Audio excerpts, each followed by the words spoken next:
We first met at a club. It wasn't the typical drink your way into flirt with a stranger while hoping they come with you thing. We really connected. We exchanged numbers, dated for a few weeks, but she lost interest. I didn't, though. No, I wish I had. I was literally crazy about her. I couldn't get her out of my head, and was willing to do anything to see her again. The problem was that she didn't want to see me. I didn't physically follow her at first.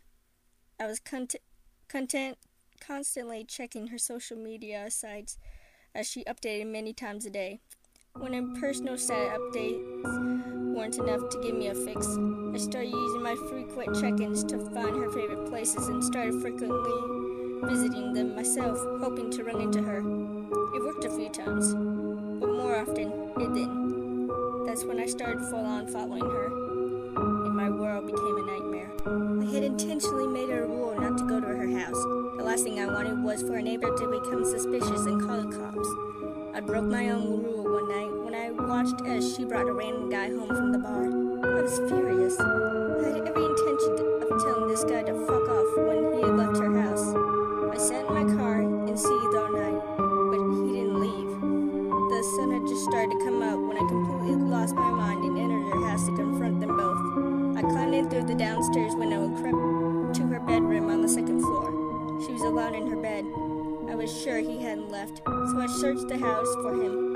He was in the basement, hung from a rope in a pulley system, upside down with his throat slit.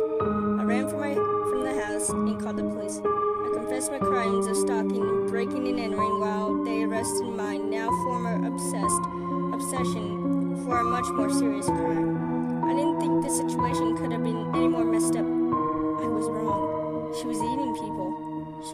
She confessed pretty much right away, and they were able to confirm that she was telling the truth by testing the meat in her freezer. She would meet a guy, bring them home, drug them, and slaughter them. Four poor souls followed her home, like four poor horny puppies, and ended up on her menu. When I was given this information, it occurred to me that I couldn't remember her buying red meat when I followed her through the grocery store. Then I remembered the one time out on our dates when I went to her house and she had served me steak for dinner.